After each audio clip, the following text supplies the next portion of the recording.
ሰላም ጤና ይስጥልኝ ውድ ተመልካች አድማጮቻችን፣ ይህ ኤንቢሲ ወቅታዊ ዓለም አቀፋዊ ዝግጅታችን ነው። በዛሬው ዝግጅታችን Weapons and Warship Through English Channel United States of America Invites Putin G20 Summit ወዲህም በመካከለኛው ምስራቅ ቀጠና ምስቅልቅሉ ስለወጣው የአሜሪካ የእስራኤልና የኢራን ጦርነት ወዳም የነዳጅ ዘይትን ጉዳይ እንዲሁም ከሌሎቹ የምድሪቱ ክፍል ያገኘኋቸውን አዳዲስና ወቅታዊ መረጃዎች ይዤ ቀርቤያለሁ። እስከ ዝግጅቱ ፍጻሜ ድረስም አብራችሁኝ ትዘልቁ ዘንድ የአክብሮት ግብዣዬ የአየር ሞገዱን ሁሉ አሳብሮ ከልባችሁ ይድረስ የምላችሁ አዘጋጅቼ የማቀርብላችሁ ትዕግስቱ በቀለ ነኝ። ዓለም የበላን ያብላለዋል፣ የለበሰን ይበርደዋል ይሉትን ሆናለች። አልያም እየነገሩት የሚረሳ እየቀለቡት የሚከሳን ኃያላኖቿና ጠቢባኖቿ ወዲያም ሀብታሞቿ ያላቸውን ያደርሱበት ያጡ ይመስል ደርሶ ለእሳት ሲገብሩትና ሲቀልቡት ይታያሉ ይሏቸዋል። ሌላው ደግሞ በአንጻሩ ይልሰውና ይቀምሰው አጥቶ ወዲህም የእነርሱን እርዳታና ምጽዋት እየከጀለ ሰርቶ እንዳይኖር ከንፈሩን እያላሱ አስለምደውት በገዛ የስንፍና ዥማቱ አስረው እንዳይላወስ አድርገውታልና በዘላለማዊ ድህነትም ተመጽዋችነትም ተልፈስፍሶ ይታያል። ጫንቃቸውን ለመንካት ቀርቶ ለማየት የሚያስፈሩ ወንዞቹ በደጁ ሲያልፉ ይሄ ለተቀማጭ ሰማይ ቅርቡ ነውን የሆነው ደራሽ ውሃ እንዳይጠርገው ከማልቀስና ከማማረር አልፎ እስኪ መስኖ ቀይሼ እህል ልዝራባቸው አትክልት ልትከልባቸው አይልም። ከዚያ ይልቅ ተኝቶ ብርድና ተባይ ያሰቃየውን ገላውን እየዳበሰ ዘረፋና ስደትን አንዳንዴም ራስ ማጥፋትን ሲያይልና ሲዘልቅ ሲርቅም ይስተዋላል። ሰነፍ ሞተ ከተባለ በኑሮው ሁሉ የሞተ ነበር ይሉታል። ሥራ መሥራት ሕይወት ነው። ተቀምጦ መመኘት ግን ከነፍስ የተለየ ሥጋ አልያም የራስ በድን አካል ተሸክሞ የሌሎችን ለመቅበር የመጓዝን ያህል ነው ይሉታል። እኒያ ኃያላኑን ሀብታሞቹና ጠቢባኑ ግን ከአንድ የተገኙ የአንድ አዳም ዝርያ አይደሉም ወይ ይሏቸዋል። ተምረውና ሰርተው ሲመራመሩ ይሄ በዘላለማዊ ድህነትና ታዳጊነት ስም የሚጠራውስ መማሩ መሥራትና መመራመሩ ከወዴት ተሰወረው ሲሉ የሚጠይቁትን ብዙዎች ናቸው። በሌላም መገለጫው እብሪት፣ ትዕቢት፣ ተንኰልና ውሸት ካባውን ማን ደረበለት? ለመሬት ከዘመን ዘመን የሚወርዱ ውሃዎች ጋር ታድሎ ለዘላለም ረሃብ፣ ርዛት፣ ምኞት፣ ዝርፊያና ቅሚያ፣ ሌብነት፣ ውሸት፣ ማስመሰል፣ ልመናና ስንፍና እንዲሁም ስደት ማንን የታደረሰ? ከተግባር ያዩት ይናገሩት፣ ይመልሱት ጥያቄውን። በአንጻሩ ደግሞ እኒያ ሀብታሞቹ ጠቢባኑና ኃያላኑ ተብዮቹ ተምረው ሰርተውና ተመራምረው ያካበቱትን ዕውቀትና ሀብት ከሚገባቸው በላይ ሲያውሉት ይታያል ይሏቸዋል። ለዚያውም በጦርነት ጥፋ ያለው ገንዘብ የሚሞት ከብት ይገዛበታል ይሏል ቀደምቶቹ። እነዚያ መንግሥታት የጎሪጥ እየተያዩና በቅናት እየነፈሩ የኃይላቸውን ሚዛን ማሳየትም ይፈልጋሉ ነው የሚባለው። በርግጥም ይሄ ዘመን ለዚያ የተመቻቸ ሆኗል። ከምድር እስከ ህዋ ወይም ደግሞ ከምድሪቱ እስከ ጨረቃ ላይ የጦር መሳሪያ ሽቅድምድምና በእብሪትና በክፋት በጦር መሳሪያ ልዩነት ምድርን አንበርክኮ ማንፏቀቅና የኋሊት መመለስን ግባቸው አድርገው ተቀምጧል ይሏቸዋል። ዛሬ በተሰማ መረጃ የሩሲያው ፕሬዚደንት ቭላዲሚሮቪች ፑቲን ለወትሮም ጎዶሎ ቀን የሚጠብቁላትን እንግሊዝን በነገር ጎሽመዋታል ነው የተባለው። እንግሊዝን ለስጋትም አብቅተዋታል ይላል መረጃው። ፑቲን የጦር መሳሪያና ጥይት የአሲድና መርዝ መዓት የጋቷትን ዋላ የሚያጨቁባትን መርከባቸውን ወደዚያች አገር ወደ እንግሊዝ የውሃ ክፍል ልከዋታል ነው የተባለው። ፑቲን በዚያ መልኩ የላኳት የሞት መቅሰፍት ጫኟ መርከባቸው አድሚራል ግሪጎሮቪች ስትሆን ሌሎች የጦር መርከቦችን እያጓሰመች አስከትላና ታጅባ እንደ 450ኛው ፍሊት ወይም ስፓርታን በመሳሰሉት የጦር መርከቦች ከበዋት እንደ ጥር ሙሽራ አልያም ደግሞ በሰማይ ላይ እንዳሉት ስድስቶች ወይም ስድስቱ የተለዩ ኮከቦች አለ ሊነጋጋ ሲል እንደሚታየው የአጥቢያ ኮከብ ተምሳሌት ሆና ተጉዛለች ነው የተባለው። ፑቲን በዩክሬን በገቡበትና 5ኛ ዓመት በያዘው ጦርነት እስከ 800 የሚሆኑ የጦር መርከቦችን መጠቀማቸውም ይነገራል። የሩሲያና እንግሊዝን የመጠፋፋት ስሌት ዞር ብለን ስንመለከት ይህን እናስተውላለን። እንግሊዝና ሩሲያ ከቀደምቶቹ ዘመን ባለሥልጣናቶቻቸው አልያም ሹመኞቻቸው ጀምረው በጠንቀኛነት ተሰልፈዋል ነው የሚባለው። ሩሲያ መጀመሪያ በምዕራባውያኑ ላይ አልያም የዓለምን ጥፋት መጀመሪያ ፊሽካውን ስነፋ የመጀመሪያውን ቀይ ካርድ የመመዘው በእንግሊዝ ላይ ነው ስትል ይህንን ብላለች።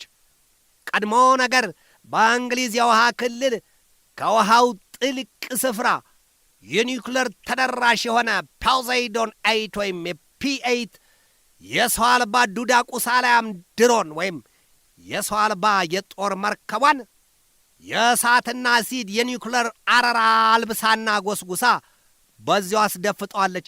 ያን ጊዜ እንግሊዝን ለማጥፋት የተሰላው ቀመር በደረሰ ወይም በሰላ ሰዓት ከክሬምሊን በርቀት መቆጣጠሪያ ወይም ሪሞት ኮንትሮል በልበላው ከተባለ ያ ዱዳ ቁስ የዚያን የባህሩን ውሃ ሽቅብ እያናፈረ ከ900 ሜትር በላይ ይጎንና በእንግሊዟ ዋና ከተማ ለንደን ላይ እየተፍለቀለቀ ይደፋባታል። ከዚያ በኋላ የለንደን ከተማ የእሳት አረር እንደወረደበት ፕላስቲክ አልያም ደግሞ አቦጀዲ ጨርቅ ከሰሏና አመዷ ወደዚያ የባህሩ ከርስ ይዘቅጣል። ይህንን ተወቀው ሲሉ የሩሲያ ፖለቲከኞች ስንትና ስንት ጊዜ ደግመውና ደጋግመው አስጠንቅቀዋል። ይህንኑ የሩሲያን ማስጠንቀቂያ ለእንግሊዝ ሲሰጥ ደግሜና ደጋግሜ በዓለም አቀፉ የትንታኔ ዘገባ ካለሁበት ሆኜም በዚሁም በኤንቢሲ ወቅታዊና ዓለም አቀፋዊ ዝግጅት እንዲሁም ዓለም አቀፍ ትንታኔ ዘገባ ላይ በጥልቀት ዳስሼዋለሁ። ከዚያም ውጪ የሩሲያ ባለሥልጣናት ይላሉ ይህችኑ እንግሊዝን ለማጥፋት ግፋ ቢል ከ4 እስከ 5 ደቂቃ ብቻ የሚዘገይ መሳሪያ አሰናድተንላታል። ከዚያ በኋላ በቅጽበት ይህንን ርቀት እያሳበረ ሄዶ የለንደንን ከተማ የሚያጠፋ የጦር መሳሪያ ሰርተንላታል። ላጲስ መሆኑ ነው። ውድም ጥፍት ላስ አድርጎ ያጠፋታል። የለንደን ወይም የእንግሊዝ ጣፋንታ ያን ጊዜ መጨረሻው ይሆናል ነው ያሉት። የእንግሊዙ ጠቅላይ ሚኒስትር ሰር ኬር ስታርመር ወይም ጌታው ኬር ስታርመር በበኩላቸው የጦር መርከቦቻቸው የሩሲያን የጦር መርከቦች እጅግም ሳይቀርቧቸው ይከተሏቸው ዘንድ ትእዛዝ መስጠታቸውን የተሰማው ልፋ ያለው አንድ እንጨት ያስራ አሊሉትን መሆኑ ነው። በዚህ ወቅት የሩሲያን ተደጋጋሚ የጸባጫሪና የነገር ያለህ ባይነት አልያም ያንን ባህሪ የተረዱ የሚመስሉት የእንግሊዙ የሀገር ውስጥ ጉዳይ ሚኒስትሩ ሻባና ማህሙድና የውጭ ጉዳይ ሚኒስትሩ ይቬት ኩፐር ጉዳዩ ክፉኛ እንዳሳሰባቸው አልሸሸጉም። በሩሲያና በእንግሊዝ መካከል ውጥረቱና አስከፊ የጦርነትም የመበቃቀል ስሌቱ በዚያ ደረጃ ባለበት በዚህ ወቅት የአሜሪካው ፕሬዚደንት ዶናልድ ትራምፕ ግን የሩሲያውን ፕሬዚደንት ቭላዲሚሮቪች ፑቲንን በቡድን 20 አባል ሀገራት ጉባኤ ላይ ይሳተፉ ዘንድ መጋበዛቸው ተሰምቷል። አይን ደም ይጠላል ይሏል አበው። ትራምፕ ጊቭስ ፑቲን ቪክትሪ ሲሉ የነገር ሰንጣቂዎቹ ደግሞ ነገሩን ሽቅብ እያበራዩ ያሰጡት ይዘዋል። በሰው ቁስል እንጨት ስደድበት ይሏል አበው።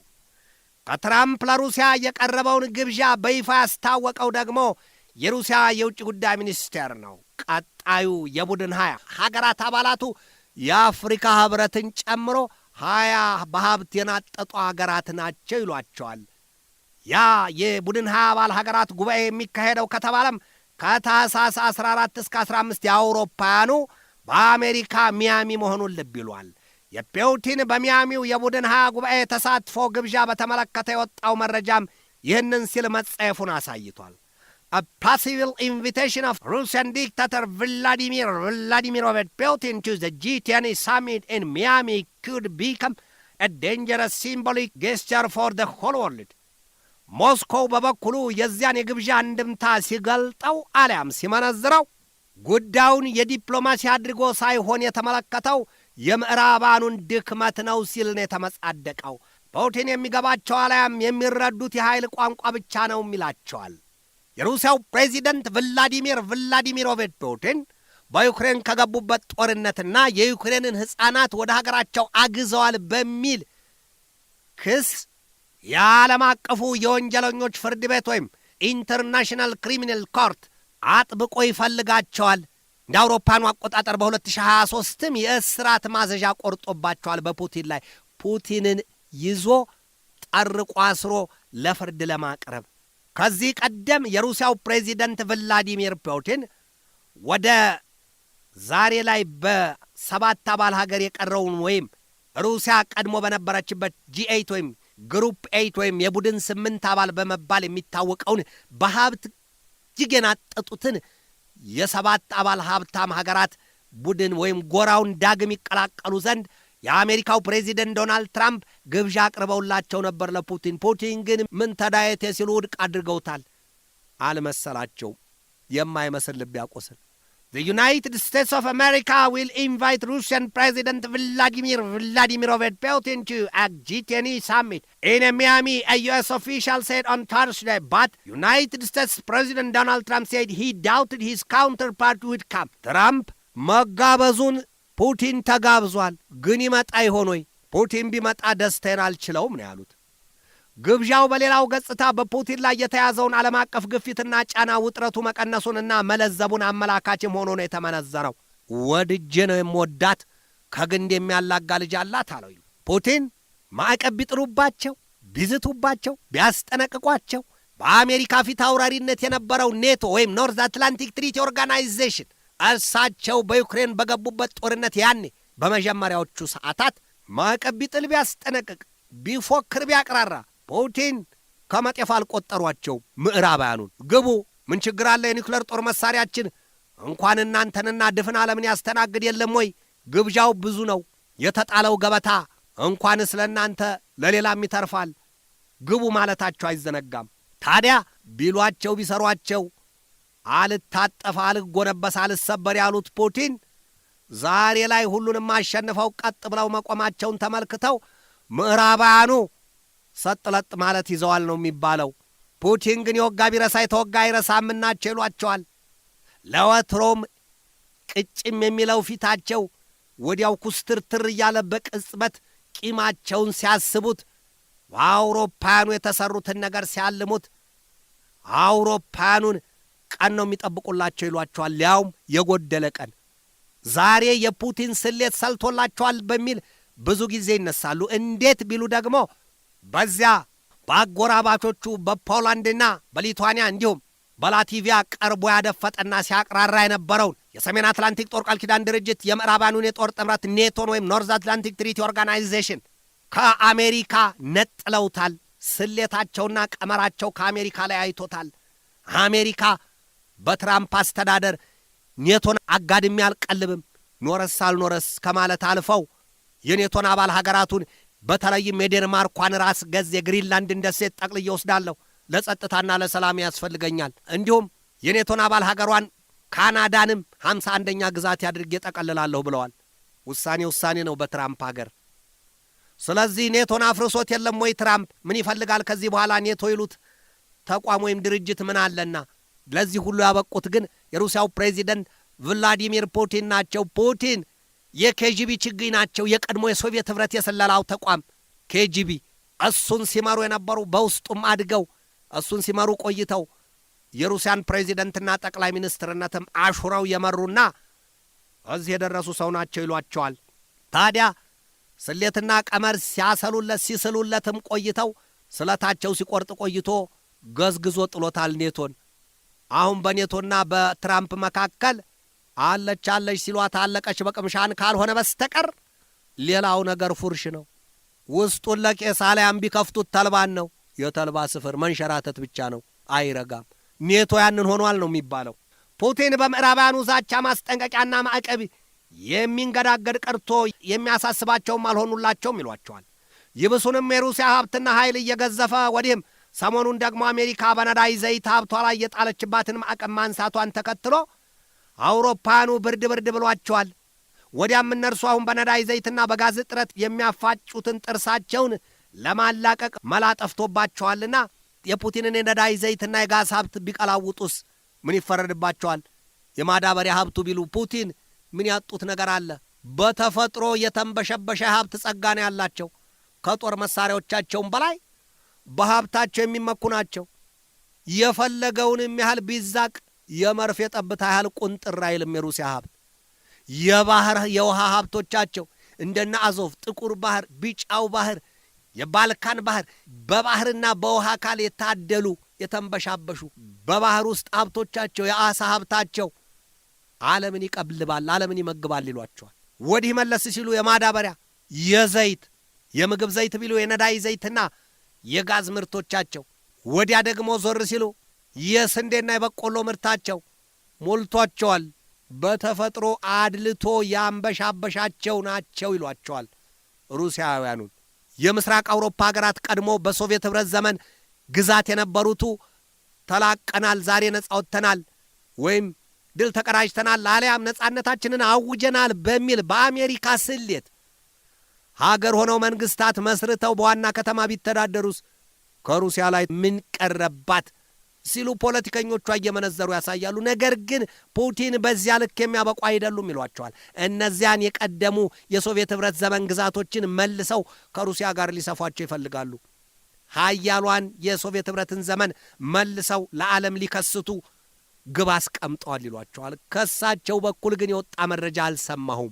ፑቲን በተደረገላቸው የቡድን ሀያ ጉባኤ ግብዣ በአሜሪካ ሚያሚ የሚገኙ ከሆነም ከመላው የአውሮፓና የአፍሪካ መንግስታት ተወካዮች ጋር ፊት ለፊት ይገናኛሉ። ጥያቄም አሽሙርም ሐሜቱንም ግልምጫውንም እዚያው በአካል ይታደሙታል፣ ይጋፈጡታል የሚል የነገር ሰንጣቂዎቹ አሽሙር ደርሶባቸዋል ወይም ወርዶባቸዋል። ይሁንና ግን ፑቲን የዚያን መሰል ጭንቀት ይታገሳሉ ወይ? እልሃቸው ግንፍል ሲል ቅጭም የምትለዋን ፊታቸውን ወዲያው ቁጥርጥር አድርገው ጥርሳቸውን ነክሰው ስብሰባውን ረግጠው ቢወጡስ? እርሳቸው ያንን ከማድረግ አይመለሱም ይሏል። ዘለንስኪ እንደለመዱት በዚያ ስብሰባ ላይ ፑቲንን አገኘሁ ብለው ወጥተው ዘራፍ ካሉስ? እውን ያ ስብሰባ የሚያሚው የቡድን ሀያ አባል ሀገራት ስብሰባ ፑቲን ከተገኙ በሰላም ይጠናቀቅ ይሆን እያለ መላስ ወለምታ ፑቲንስ ሲገኙ ይሆን ወይ ሲባል የክሬምሊኑ አፈቀላጤ ዲሚትሪ ፔስኮቭ በሰጡት ማብራሪያ ገና አልወሰኑም ፕሬዚደንቱ ነው ያሉት። ትራምፕም ቢሆኑ ይገኛሉ የሚለው ነገር አጠራጣሪ ነው ብለዋል። እንደ አውሮፓኑ አቆጣጠር በ2023 የኢንተርናሽናል ክሪሚናል ኮርት ወይም የዓለም አቀፉ ወንጀለኞች ፍርድ ቤት በፑቲን ላይ የእስራት ማዘዣ መቁረጡን ተከትሎ ፑቲን ወደ አይሲሲ ፈራሚና አባል ሀገራት ጉዞ ማቆማቸውም ይታወቃል። አይሲሲ ወይም ኢንተርናሽናል ክሪሚናል ኮርት የዚያን የዓለም አቀፉን የወንጀለኞች ፍርድ ቤት ሕግና ደንብ በአባልነት ፈርመው የተቀላቀሉ ሀገራትን ፑቲን አይረግጡም። እንደ አብነትም ብራዚልና ደቡብ አፍሪካ ውስጥ የተካሄደውን የብሪክስ ስብሰባ አልተገኙም፣ አልታደሙም። የውጭ ጉዳይ ሚኒስትራቸውን ሰርጌይ ላቭሮቭን ልከው እሳቸው ቀርተዋል። ፑቲን በፈራሚዎቹና በአይሲሲ አባል ሀገራት ምድር ከገቡ ደግሞ በቀጥታ ተይዘውና ተላልፈው ለዚያው ለችሎቱ ይሰጣሉ። ነገር ግን አሁን የተጋበዙበት ሀገር አሜሪካ የዚያ የኢንተርናሽናል ክሪሚናል ኮርት አባልም ፈራሚም ሀገር አይደለችምና ለፑቲን የሚያሰጋቸው ነገር የለም ነው የተባለው። ወዲህም ፑቲንን የጋበዟቸው ራሳቸው የአሜሪካው ፕሬዚደንት ዶናልድ ትራምፕ ናቸው። ትራምፕና ፑቲን አላቸው ከሚባልላቸው የጠለቀ ምስጥርና መተማመንስ አንጻር ከዚህ ቀደምስ ቢሆን ፑቲንን በአላስካ ግዛት ጋብዘዋቸው እዚያ ተነጋግረው ተወያይተው ተለያይተው የለም ወይ? ፑቲንን ማስያዝ ከፈለጉ ትራምፕ እዚያው አላስካ ላይ ማስያዝ እንዴት አይችሉም ነበር? አይነኩትም፣ አያደርጉትም። እባብ ለእባብ ይተያይ ካብ ለካብን ነው ጨዋታው። አያደርጉትም። ፑቲን ከአውሮፓኑ 2019 አንስቶ በዚያ የቡድን ሀያ አባል ሀገራት ጉባኤ ላይ ተሳትፎ አያውቁም ይሏቸዋል። ያ የሆነው ደግሞ አንድም በኮሮና ቫይረስ ወረርሽኝ ስርጭትና ሁለትም በዚሁ በዓለም አቀፍ ወንጀለኞች ፍርድ ቤት የእስራት ትዕዛዝ ወይም የእስራት ትዕዛዝ መቁረጥ የተነሳ ጉዳይ ነው። የሩሲያው ፕሬዚደንት ቭላዲሚር ፑቲን ከቻይና ከኢራንና ከሰሜን ኮሪያ መሪዎች ጋር የጠበቀ ወዳጅነትና ግንኙነታቸው ገዝፎ እየተነገረባቸው ነው። በዚያም የተነሳ ሰሜን ኮሪያና ሩሲያን የሚያገናኝ የመጀመሪያው ድልድይ መዘርጋቱ ተሰምቷል። ድልድዩ የተዘረጋው ደግሞ በቱሜን ወንዝ ላይ ነው። ድልድዩ ከ850 ሜትር በላይ ርዝመት እንዳለው ተነግሮለታል። ፑቲን እንደ አውሮፓኑ አቆጣጠር በ2024 ሰሜን ኮሪያን መጎብኘታቸውም ይታወሳል። ድልድዩ የፍሬንድሺፕ የሚል መጠሪያ ስያሜም ተሰጥቶታል። የወዳጅነት በሩሲያና በሰሜን ኮሪያ መካከል የወዳጅነት ድልድይ መሆኑ ነው። በሩሲያና በሰሜን ኮሪያ መካከል የባቡር ሀዲድ ግንኙነት መኖሩ ይታወቃል። ያውም ከአውሮፓውያኑ 1959 የኮሪያ ልሳነ ምድር ጦርነት መጠናቀቅን ተከትሎ ከ6 ዓመታት በኋላ መሆኑን ልብ ይሏል። የተገነባው ድልድይ በቀን ከ300 በላይ ተሽከርካሪዎችን ማስተናገድ እንደሚችልም ነው የተነገረለት። ሁለቱ ሀገራት ሩሲያና ሰሜን ኮሪያ በድንበር ከተሞቻቸው ቭላዲቮስቶክና ራዞን የሚገናኙባቸው ድልድይ መሆኑን የተገለጠው የሰሜን ኮሪያ ጉዳይ ለተባበሩት መንግስታት ድርጅትም አልጨበጥ ብሏል የሚሉት ብዙዎች ናቸው። ሰሜን ኮሪያ የኒውክሌር ጦር መሳሪያዋን በከፍተኛ ፍጥነትና ደረጃ እያዘመነችና እያስፋፋች ነው ሲል የመንግስታቱ ድርጅት ያደርገውና የሆነው ቸግሮታል። ሮሮውን ገልጦ በጥብቅ ማስጠንቅቋታል። ሰሜን ኮሪያ ግን እንኳንስ ለሙቁ ለገንፎም አልደነግጥም ስትል የመንግስታቱ ድርጅትን ማስጠንቀቂያ ከመጤፍ አልቆጠረችውም፣ ውድቅ አድርገዋለች ነው የተባለው። አሜሪካ በበኩሏ የሰሜን ኮሪያን የኒውክሌር ጦር መሳሪያ ባለቤትነት አልቀበለውም ነው የምትለው። ወዲያም አስፈታታለሁ ስትል ማጮለቋና ማየቷን ታቃለችና ወዲህም አሜሪካ ሩሲያና ቻይናንም ልቧ የኒውክሌር ጦር መሳሪያቸውን ለማስፈታት መከጀሉ አልቀረም ይሏታል። ልብ እንቅርት ይመኛል አሊያም ሁሉ አማረሽን ገበያ ታውጧትን ያሳዩ። ወዲያም ደግሞ ካን ዘ ዩናይትድ ስቴትስ ኦፍ አሜሪካ ቢ ትራስትድ ሂስትሪ ሴይስ ኖ። አረ ለመሆኑ አሜሪካ በታሪክ እምነት የሚጣልባት ሀገር ናት ወይ ሲል ታሪክ ምን ይላል? የለም አሜሪካ አትታመንም ነው ያለው። አሜሪካን ይላታል የካውንተር ፓንች ዝርዝር ዘገባ። ዘ ዩናይትድ ስቴትስ ኦፍ አሜሪካ ሃዝ ሰፈርድ አን ኢግኖብል ዲፊት ኢን ኢራን። ሰውየው በገቡት ቃል ኪዳን መሠረት unconditional surrender is more empty that his campaign promises not to start a war and to be a peace president. እውነትም የሰላም ፕሬዚደንት ትራምፕ ራሳቸውን የሰላም ፕሬዚደንት ነኝ ካሉበት ጊዜ አንስቶም ውጪ በጋዛ ሰርጥ የፍልስጤማኑና የኢዝራኤላውያኑን ጦርነት በዘላቂነት ለመፍታት ቦርድ ኦፍ ፒስ ሲሉ ማቋቋማቸውን አንዘነጋውም። ነገር ግን እሳቸውም አም ፒስ ፕሬዚደንት ያሉበትን ወዲያም ትራምፕ ለዓለም አቀፉ የኖቤል ተሸላሚነት መቋመጣቸውን የሰማንበትን ጊዜ አንዘነጋውም። ታዲያ ግን እውን ሰውየው በዚህ ደረጃ ለሁሉም ምቹና ብቁ ናቸው ወይ? እምነትስ የሚጣልባቸው ናቸው ወይ ሲል ታሪክ የለም ነው ያለው። ኖ አሜሪካ ወዳጆቿን በመክዳትና ለገባችው ቃል ባለመታመን ታሪክ ስንትና ስንት ጉድለቶቿን እየመዘዙ ያመሳክሩባታል ይሏታል። ወዲያም ወዳጅ አጋርና አባር አታውቅም ይሏታል። በእርግጥም አንድ ነገር ማንሳት እንችላለን። አሜሪካ በእኒሁ በሪፐብሊካን ፕሬዚደንቷ ዶናልድ ትራምፕ የሥልጣን ዘመን ከተባለና ከባተ ወዲህ አጋር አባሮቿን አውሮፓኑን ሳይቀር እነ ደቡብ ኮሪያና ጃፓንን በቀረጥ አለንጋቸው መተግተጋቸው አይዘነጋም። አባዚያቸው የቀረጥ ነበር። በገቡ ሰሞን ዋይት ሃውስን ዳግም በረገጡት ሰሞን የቀረጥ አባዚያቸው ነበረ ብልጭ እያለባቸው ነገር እያለ ቀረጥ ሲያስጥላቸው የነበረው። ታዲያ ሁሉንም ሆድ አስብሰውታል፣ ሁሉንም አጉሸውታል፣ አደፍርሰውታል። ወዳጅ አጋር የሚባል ነገር አያውቁም ነው ያሏቸው እሳቸው። ሌላው ቀርቶ በእስራኤልም ላይ ማዕቀብ መጣላቸውን የሰማንበት ጊዜ በእኒሁ ፕሬዚደንት ዘመን ነው፣ በዚሁ በሁለተኛው የሥልጣን ዘመናቸው። ሌላው እስራኤል በኢራንም ይሁን እንዲሁም ደግሞ በሊባኖስ ላይ የያዘችው በተለይ በሊባኖስ አሁን ያለችበት ከባድ ጦርነት የአረቡና የሙስሊሙ ሀገራት ከዚህ ቀደምም እስራኤል በጋዛ ሰርጥ በነበራት ከፍልስጤማውያኑ ጦርነት ውግዘትና ማስጠንቀቂያ መስጠታቸው አይዘነጋም። እስቲ በቀጥታ የኢራንና አሜሪካን ጉዳይ ወዲያም የእስራኤልን በተገቢው ጠለቅ ብለን እንየው። ኢራኒያን ዩኒቲ ዲስራፕትስ አናሚ ካልኩሌሽንስ አያቶላ ሞጅታባ ካሚኔ ናቸው ይህንን ያሉት። በዚህ ሰሞን ከባለፈው ሳምንት ጀምሮ ድምፃቸው እየተሰማ ዜናዎቻቸው እየወጡላቸው የሚሰሙት አዲሱ የኢራኑ መንፈሳዊ መሪ አያቶላ ሞጅታባ ካሚኔ በእሳቸውም ጉዳይ ምን የሚል መረጃ ነው ዛሬ የወጣው? ኢራንስ ሞጅታባ ካሚኔ ኒድስ ፕላስቲክ ሳርጀሪ አፍተር ፌስ ሲቪርሊ ባርንድ ኢን ኤር ስትራይክ። ለካን ወደው አልነበረም። አዲሱ የኢራኑ መንፈሳዊ መሪ ከአባታቸው ህልፈት በኋላ ስልጣን በተረከቡበት አጋጣሚ እንደውም አባታቸው በተሰዉበት በዚያው ዕለት በተፈጸመው የአየር ጥቃት ገሚሶቹ አንድ እግራቸውን አጥተዋል ይሏቸዋል። ዛሬ የወጣው መረጃ ደግሞ እንደሚያሳየው ይኸው መንፈሳዊ መሪው አያቶላ ሞጅታባ ካሚኔ የፕላስቲክ ቀዶ ሕክምና ያስፈልጋቸዋል።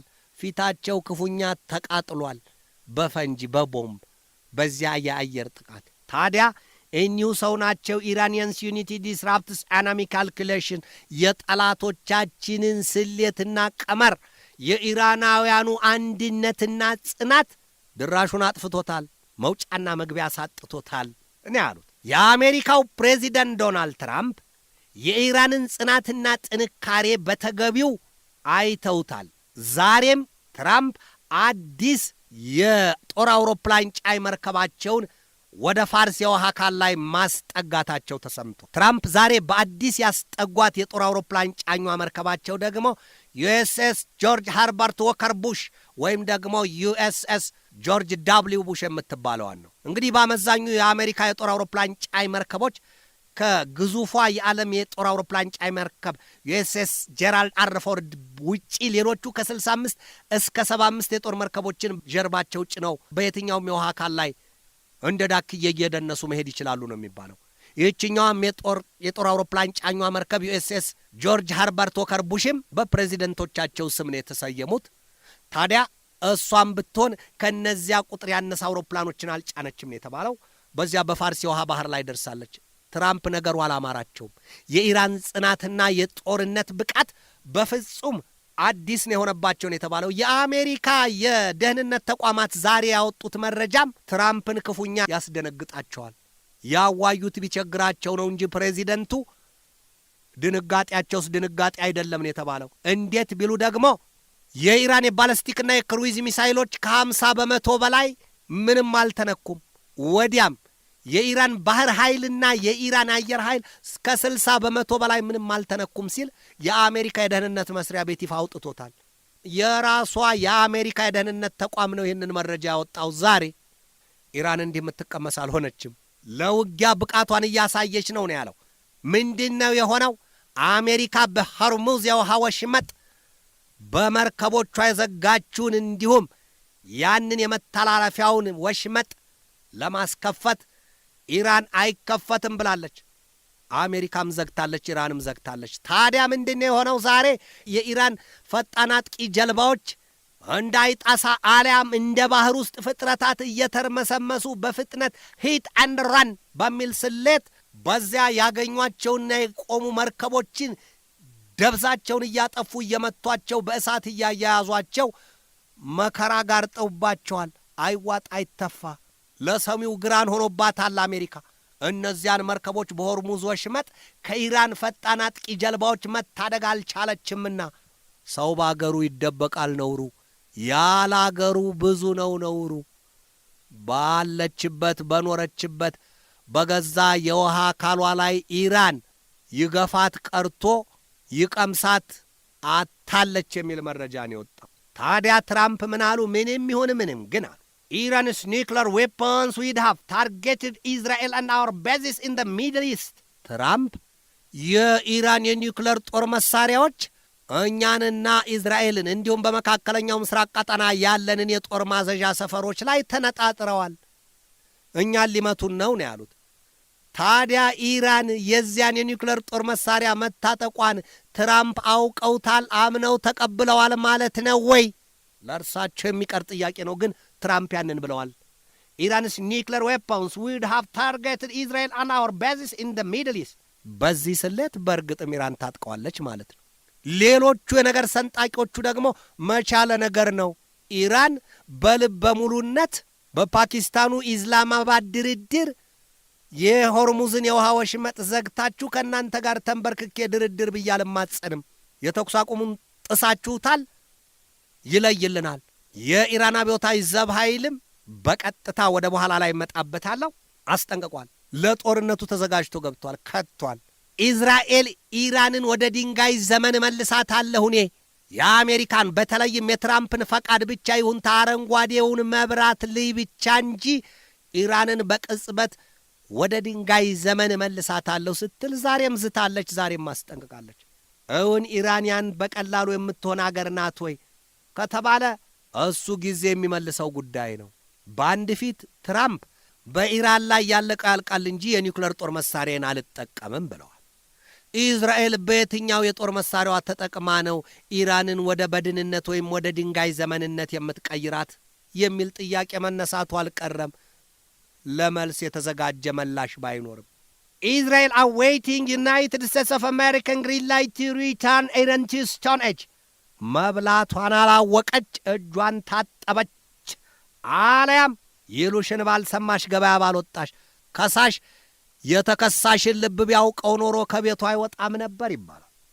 ኢትዮጵያውያኑ ነገር በምሳሌ ጠጅ በብርሌ ይሉትን ያውቁበታል።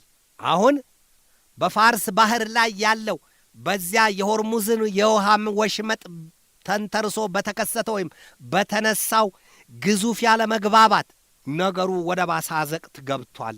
ኢራን የጦር መሳሪያዎቿ ገና አልተነኩም ሲባል የአየር ኃይሏ ቢሉ የባህር ኃይሏ ከ60 በመቶ በላይ ገና ነው ከተባለ አሜሪካም የጦር አውሮፕላኖቿንና ሌላም የጦር አውሮፕላን ጫይ መርከቧን በዚያው የፋርስ የውሃ ባህር ላይ ካስጠጋች የዚያ ቀጠና የውሃ አካላት ምን ሊሆኑ ነው ከተባለ የደም ባህር ያንን ነው የሚሆኑት። እነሱስ አህያ ለአህያ ቢራገጥ ጥርስ አይሳበርም፣ አቻ ላቻ ሊሆኑ ይችላሉ። የኢራን አብዮታዊ ዘብ ኃይል ዛሬ ይህንን አለ። ኢራን ሬቮሉሽነሪ ጋርድ ኮርፕስ አይአርጂሲ ይላል። ኖ አሜሪካን ፉት ዊል ቢ ሳይድ ኢን ኢራን ዋይል አይአርጂሲ ላይቭስ። ኢራን ያንን የአይአርጂሲ ኃይሏን ወይም የአብዮታዊ ዘብ ኃይሏን የሰንደቅ ዓላማውን ያህል ከፍ አድርጋ የምታየውና የምታሳየው ኃይል ነው። ወይም እንደ ተናዳፊ ኮብራ እባብ የምታስፈራራበት ኃይሏ ነው። ታዲያ አንድም የአሜሪካ ወታደር እግር የአብዮታዊ ዘብ ኃይሉ እያለ በነፍስ በሕይወት እያለ የኢራንን ምድር ጋት አፈር ጥርኝ ጥልቂት ውሃ አይነካትም፣ ከዚያች አይረግጣትም ሲሉ ዝተዋል። ይህንን ያሉት ደግሞ በኢራን አብዮታዊ ዘብ ኃይል ዋና ማዘዣ ካታም አልአንቢያ ምክትል መርማሪና አዛዡ ሞሐመድ ጃፋር አሳዲ ናቸው። as long as one pasdar is alive in this country, do not doubt that an American foot will not be set in this country. ፓስዳር ማለት በፋርስ ቋንቋ የኢራን አብዮታዊ ዘብ ኃይል አባል ማለት ነው። የፋርስ ቋንቋ ነው ፓስዳር። የኢራን አብዮታዊ ዘብ ኃይል ሌላም ያለው ነገር አለ። ኢራን በዚህ ጦርነት የምትቀመስ አይደለችም፣ አትሆንምም። ሌላው እንደሚጠብቀው እጇን ሰታላያም ተንጋላ ተዘርግታ ወይም ወድቃ የምታበቃ ወይም የምትተወው ጉዳይ አይደለም። የመጨረሻው መጨረሻ ጊዜ ታሪክ ይጻፋል። ያውም ይላል ዓለም የሚያየው ክሎስ ዘ ሻህናመህ አንድ ራይት ዘ ፓስዳርናመህ ፓስዳርናመህ እንዲሁም ሻህናመህ በፋርስ ቋንቋ ነው። የመጨረሻው መጨረሻ ጊዜ የአብዮታዊ ዘብ ኃይሉ እንዲሁም የባሲጅ ኃይሉ በደም የቀለመ ታሪክ ይጽፋል። ሕያው ታሪክ ምን ሊሆን ይችላል? ቅድም ትራምፕ እንዳሉት ኢራን የመጨረሻው መጨረሻ ቀን ያንን አጥፊና አውዳሚ የኒውክለር ጦር መሳሪያ ታወጣዋለች ማለት ይሆን? ከበሬው ፊት ዶማ አይቀድምም፣ ታሪክ ይጻፋል ያለው የአብዮታዊ ዘብ ኃይሉ። ይሄ ሁሉ ጦርነት በዚያ ቀጠና ሲያገመግም እሳቱ ያውሎ ነፋስ እያራገበው በባህር ላይ የዚህን ያህል እየቶገ ውሃው ወደ ቤንዚንነት የተቀየረ ያህል ሆኖ ሳለ በሚታይበት በዚህ ወቅት የዓለም የነዳጅ ዘይት ዋጋ ዛሬ $106 በላይ ጣጥ ብሏል የተባለው ገና ይጨምራል የሚል ስጋት አለ። የአሜሪካው ፕሬዚደንት ዶናልድ ትራምፕም በአሜሪካም የነዳጅ ዘይትና የጋዝ ዋጋ ሊጨምር ይችላል የሚል ፍንጭ ሰጥተዋል። ነገር ግን ምን መፍትሄ አለው? የሆርሙዝ ወሽመጥ አይከፈትም ከተባለ ኢራንም አሜሪካም ታጥቀው ከዘጉት ዓለም የነዳጅ ዘይት ከየት ነው የምታገኘው?